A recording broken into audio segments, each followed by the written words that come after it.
Okay mense, hier is ons nou in die middel van Sandton en so sien jy al die interessante geboue hier. Is baie nuwe dinge wat hulle hier bou.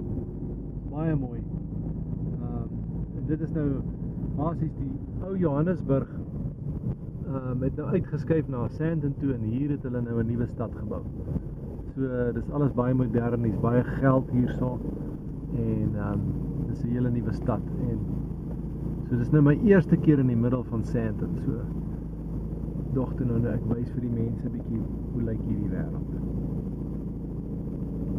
So ek gaan 'n lig nog 'n bietjie laat loop tot ons nou bietjie verder is, want dit is mooi om alles te kan sien.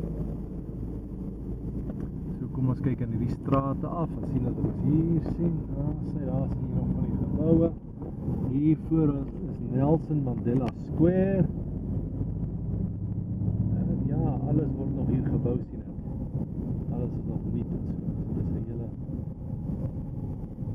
splinternuwe stad wat hulle hier bou.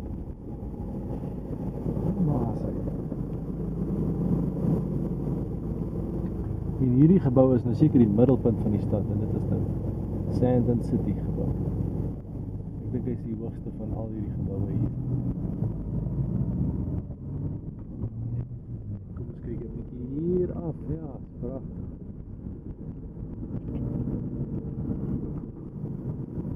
Interessant. Kyk nou, deftig like dit, hoe mooi tel en alles hier. Hier is nog 'n interessante gebou hier voor ons. Daar sê. En ek is seker van hier, net na hierdie probe, dan gaan ons seker die Johannesburg, die stadslyn sien van Johannesburg stad self. Dis nou hier oor die randjie loop. En hierdie is Nelson Mandela Square, daar sien jy al.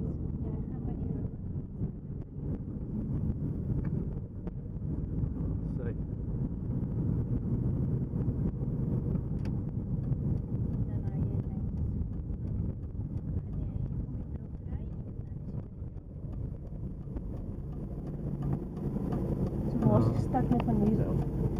Dit is dadelik aan. Daai kant toe. Okay. So ja, dankie mense. Hoop julle geniet hierdie vinnige kykie na Sandton.